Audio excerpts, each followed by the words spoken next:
Hello everyone, my name's Barbara. Last year I changed my status to Ms. and added a wedding band next to my collection of courtroom victories.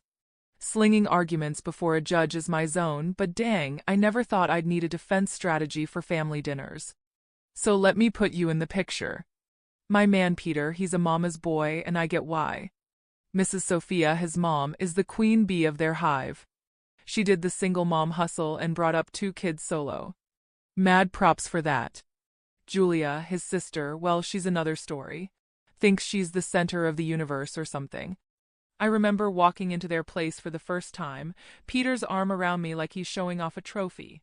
The living room's like a shrine, photos of Peter and Julia plastered on every surface. It's cozy but feels like stepping onto a movie set where they've been playing house for years, and suddenly I'm the unexpected guest. Mrs. Sophia came at me with this tight-lipped smile. You know the kind, the one that says, "I'm smiling because that's what I'm supposed to do, but I'd rather be scrubbing the bathroom grout with your toothbrush." Dressed in one of those floral numbers that just screamed, "I'm the matriarch," she said.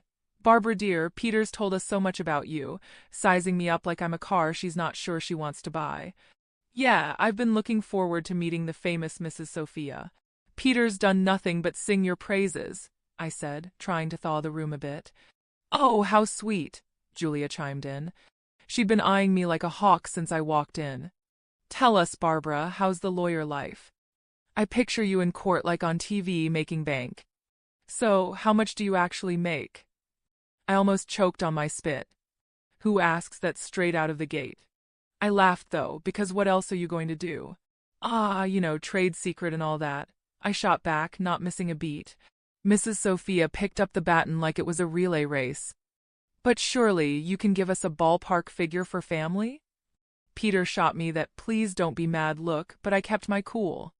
"If I had $1 for every time someone asked me that, I'd have enough to change the subject," I parried, topping it off with what I hoped was a disarming smile. Mrs. Sophia snorted. Yeah, she snorted. "Well, it's no secret what a teacher earns, right, Peter?" "Mom," Peter sighed, "let's not do this now." Right, she said, waving her hand like she's dismissing a servant or something. "Anyway, you'll be like family now. Sharing is caring and all that." I slid a look at Peter. His help-me face was on full display. I knew then I wasn't just marrying Peter. I was enlisting in some low-key domestic Cold War. A couple of weeks in, and I'm standing in our kitchen, apron on, pot simmering, trying out Mrs. Sophia's famous chili recipe. Now, Mrs. Sophia and Julia have got this routine. They drop over unannounced like they forgot it ain't their house. "Your chili needs more heat." Mrs. Sophia picks at the ladle like she might catch something. "And less salt. Watch your husband's blood pressure." "Got it," I reply. Inside, I'm rolling my eyes so hard I'm seeing my brain. Julia's there too, all leaned back on a stool like she's the Queen of Sheba. "You see this spot, Barbara? Cleanliness is next to godliness, isn't it, Mom?" Mrs. Sophia nods like it's gospel, and Julia's high-fiving herself in her head. "Funny, I cleaned this place this morning," I say, swiping the spot off the counter. "Must have missed that one." Peter's in the other room, clueless, probably deep in some video game or sports stats. So I figure it's high time to fill him in on the home invasions. I poke my head in where he's slouched on the couch. "Hey, you got a sec?" "What's up, babe?" Peter flicks his eyes up for just a moment, poor thing, like he's afraid he might miss a crucial play. "Your mom and Julia, they come in, take over, nitpick everything I do. It's like they're looking for stuff to complain about. I let it tumble out. Ah, Barbara, they mean well. They're just..." Peter scratches his head. "I'll talk to them. They'll chill out." Back to the kitchen, and it's like walking into the final round of some cook-off where I'm the only contestant and the judges are out for blood. "So, Barbara, when's dinner?" "Peter must be starving." Julia glances at me like I'm the help. Whenever the chili decides it's ready, I shoot back, but I keep my voice light. It's a tightrope walk. Dinner lands on the table, and I'm scanning their faces. Mrs. Sophia stirs hers around, inspecting every bean like it holds the secret to the universe. "Bit different from how I make it," Mrs. Sophia finally says. "That's code for nice try, but you're no match for me." Peter dives in though, bless him. Babe, this is awesome. Right, Mom? Okay, Julia mutters, and Mrs. Sophia just shrugs like she's agreeing with the worst food critic. After they leave, Peter's slapping his belly, saying it's all good. I'm watching the door shut behind them, feeling tiny, like I'm losing at some game I didn't sign up to play. The next time they pop over, it's the same old tune, like nothing changed. I must have been dreaming to think a few words from Peter might turn the tide. Still, I asked him to talk to his mother about boundaries. I thought getting hitched was the hard part. Fitting into Peter's family, that's the real challenge. They've got their own idea of family, and I ain't in it yet. If this is what married life is like, count me out of the honeymoon phase. It was one of those days where the clock seemed to tick slower than syrup drips from a bottle. That's when my phone decided to sing its little heart out. Glancing at the caller ID, my heart sank. It was Mrs. Sophia again. Barbara, her voice was stern, and it did nothing for my headache. You think you can just snatch Peter away from us, huh? Her words stung like vinegar on a paper cut. I glanced over at Peter, hoping he'd at least flinch at his mother's tone. Nothing. He's glued to the TV screen, a statue with a heartbeat. Mrs. Sophia, it's not like that. We're just trying to set up some boundaries, I said, my voice squeezed thin. Boundaries? She fumed. That's just a fancy word for shutting us out. You can't do that to us, to me. He's my son. As I blinked back frustration, Peter remained silent, looking like someone shrunk his spine in the wash. Listen, it's normal for married folks to want their own space. I try to keep the edge out of my tone. Space? He's never needed space before you came, she shot back, her voice a buzzsaw, each word carving up my patience. That was when Peter decided to pipe up, but not to back me up. No, Mom, is everything okay? Barbara's not, she's not being unreasonable, I guess, he said, but his voice was like wet cardboard. Peter, I just can't believe this. First Julia tells me Barbara is making a fuss over our visits, and now this? Mrs. Sophia sounded wounded, and boy, did Peter jump on that note. Julia said that? Peter turned to me, eyebrows raised as if I was the one creating trouble. Yeah, she did, and I think she's right. Family is family, Peter. You can't just turn your back on us, she pressed harder, knowing she was reeling him in. I saw my husband, the man I loved, deflate like a party balloon 2 days after the fun. The call ended with promises of another family meeting that felt more like a summit to discuss the terms of my surrender. After the call, it was as if nothing happened. Peter settled back on the couch, resuming his championship in channel surfing. Mrs. Sophia resumed her drive-bys, each one a master class in thinly veiled jabs. And Julia?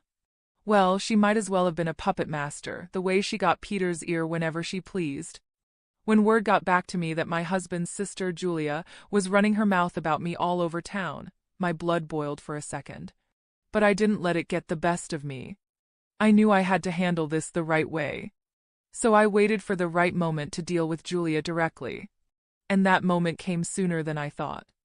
I found Julia at the market on a Saturday morning, filling her basket with groceries. She didn't see me at first, but I walked right up to her, steady and strong. Julia, I said. She looked up and rolled her eyes. What do you want, Barbara? We need to talk. It's about the stories you've been spreading. She snorted loudly, a smirk spreading across her face. Stories? I don't know what you're talking about. The rumors, Julia, about me. Emily's bossy. Emily's this and that. Cut it out. She laughed, tossing an apple up and down in her hand. And what are you going to do if I don't? You think you can boss me around? I kept my cool. Listen, spreading lies isn't just mean, it's slander, and I won't stand for it. Julia laughed again, louder this time. You're going to sue me? Get real, Barbara. You ain't got the stomach for that. People's reputations are at stake. I'm serious, Julia. Keep it up, and yes, I will take legal action if I need to. The arrogance just poured off her as she leaned in close. You're in way over your head, little Miss City Lawyer. Gonna take me to court? This isn't a joke, Julia. I'm giving you a chance to stop this nonsense before it gets serious. She shoved her face closer to mine, a challenge plain in her expression. Bring it on, Barbara. Do your worst. With that, she spun on her heel, almost knocking over a display of canned beans, and left me standing there. Her laughter echoed through the aisle long after she was gone. I walked back home slower than usual, turning everything over in my mind. Later that day, when my husband came back from wherever he'd been, I told him what had happened. He was in the middle of taking his boots off, and he froze, one boot off, the other still on. You did what now? I told Julia off. I threatened her with legal action if she doesn't stop spreading rumors. His face went red, then white. You couldn't just let it go? Why'd you have to stir the pot, Barbara? I straightened up. Because it's not right and I won't be walked over. Not by her, not by anyone. We were silent for a good long while after that, both of us lost in our thoughts. It was clear this was more than a little family squabble. It was a line drawn in the sand, and I had to stand my ground. Peter just stood there with that same lost puppy look that's growing a permanent spot on his face. I tossed myself onto the couch, fuming. The gossip might calm down for now, but Julia, she's the kind of weed that keeps sprouting up. No telling when she'll start yapping again, and Peter, God knows if he'll ever find the guts to stand up to them.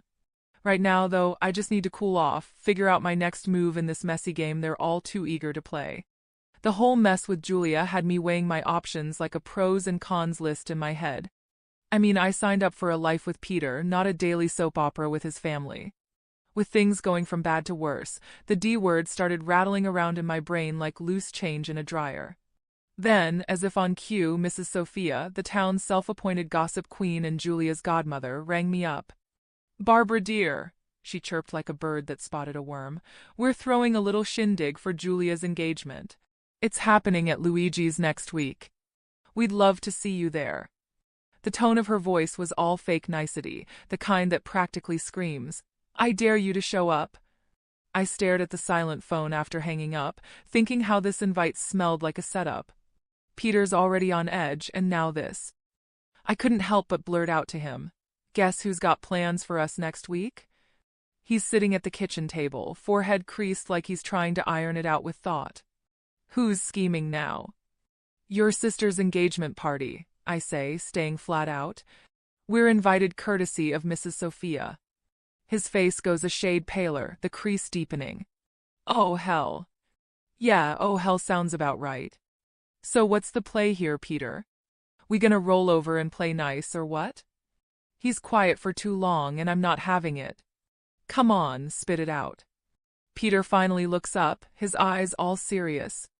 Barbara, it's family. I think we should go. I cross my arms, feeling the heat rise up my neck.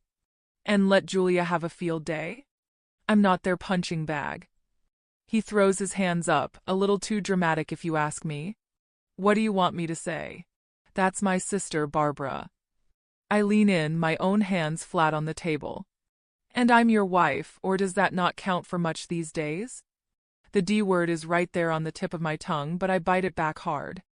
Peter runs his hand through his hair, making it stand up like he's just had an electric shock. Of course it counts. Look, I'm stuck between a rock and a hard place here. I'm a heartbeat away from losing my cool. Well, guess what, sweetheart, so am I. I married you, not your constant need to please your family at my expense. Peter stands up, walks over, and takes my hands. They feel like rough grit paper, all work and worry. Barbara, I love you.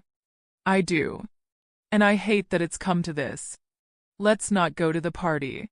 You and me were a team, right?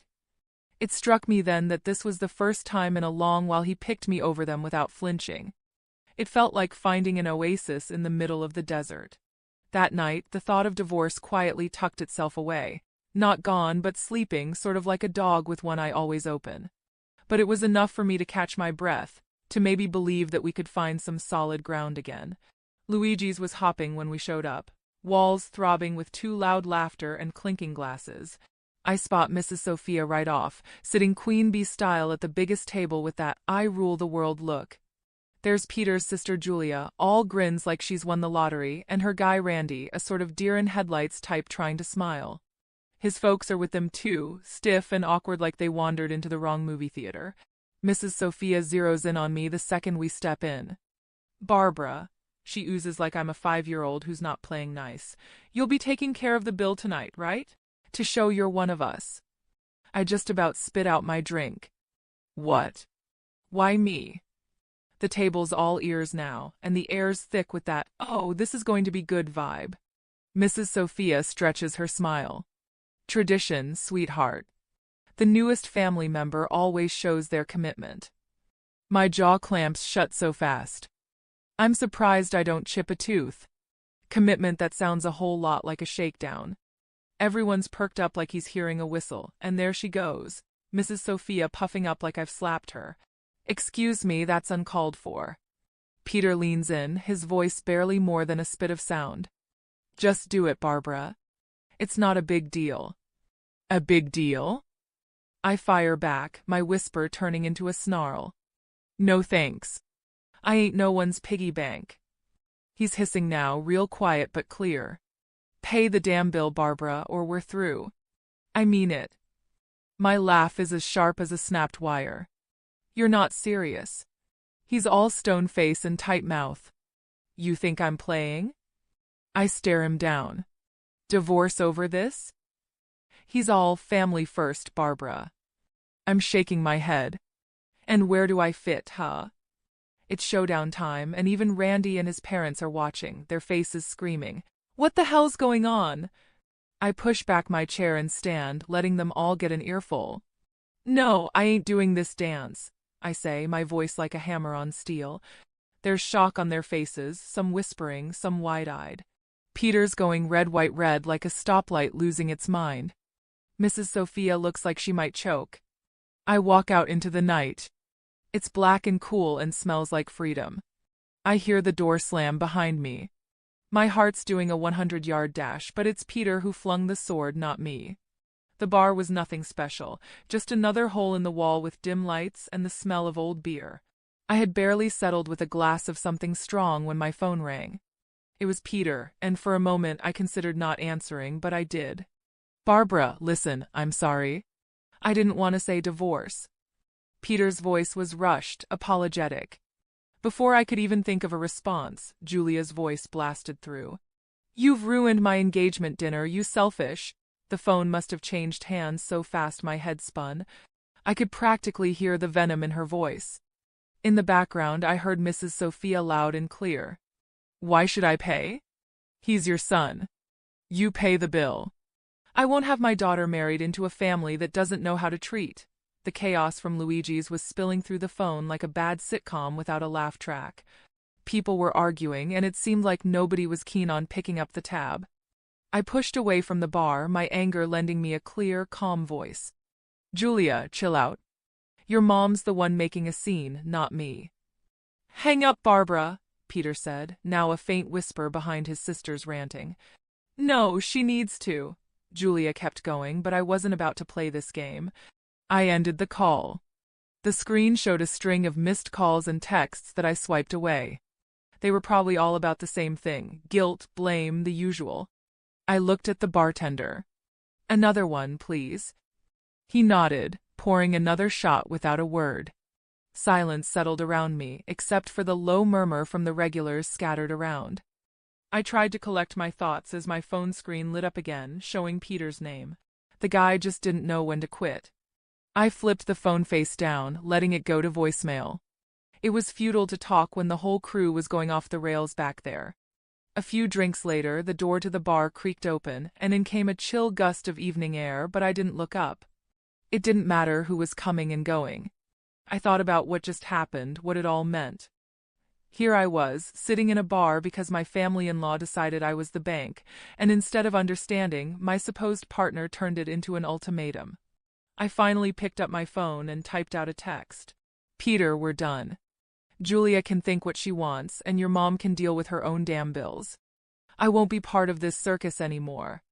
Just as I hit send, the phone rang again. This time, I shut it off. I was tired of the arguing, the demands, and above all, tired of feeling like I was alone in a partnership that was supposed to have my back. When the room finally stopped spinning and my head felt a little clearer, I knew what had to happen next. It was time to start looking forward, even if I had to do it on my own. No more games, no more being the scapegoat for a family that couldn't see past their own drama. I walked out of the bar, leaving the noise and the night behind. The air was getting colder, and the city lights were starting to blur into the coming darkness. The road ahead was uncertain, but for the first time in a long while it was mine to take. What a mess that last evening was. The whole thing at the restaurant blew up bigger than anyone thought. The groom had had it up to here with the drama and ditched the engagement right then and there. Julia's face when he dropped that bomb, I can't even. No one saw it coming, least of all her. Then the mother-in-law went off the deep end, screaming like some banshee, causing such a scene that the groom's folks were ready to dial 911. Disrespect. She was yelling. No consideration. It was chaos, the kind of thing you see on those trashy daytime shows where chairs start flying. Meanwhile, I was done. I filed for divorce and cut phone ties. Peter and his calls? Ignored. His messages? Deleted. The last I heard, he, his sister, and my former mother-in-law from hell are all holed up in the same house, probably driving each other up the wall. As for me, it felt like I'd finally stopped holding my breath after years underwater. Life's simpler now, but that evening is still the talk whenever I bump into people from the old circle. It gets old, you know? So, here's the update for anyone who still cares. I'm living my best, most peaceful life. I'm sitting in my usual spot at the cafe down the street from my place, the one where the coffee is strong and no one asks too many questions. The barista gives me a nod. The usual? He asks like he's asking if the sky is up. Yep, I say. That's what my days are like now, no fluff or meddling in-laws. Work's a breeze when it's just that, work. Free time is mine to enjoy without a sight of guilt trips or obligations. I curl up on my couch, that one piece of furniture that's followed me through all the moves. The springs are shot to hell, but it fits my back just right. I flip on the TV, watching some crime show where they catch the bad guys by minute 40. The peace is what gets me, not eerie or lonely, just peace. Breathe in, breathe out. No more walking on eggshells or cleaning up family feuds. This is living. When I hit the pillow each night, it's with a sense of, I did it. No pat on the back needed. I know my worth, and finally I'm living like it. I'm eating my lunch when the phone dings, a message from a number I don't know. Probably Peter using someone else's phone to reach out. I delete it without reading. Not today, Satan. Not ever, actually. They used to say, you'll regret this, but here I am, not a single regret in sight.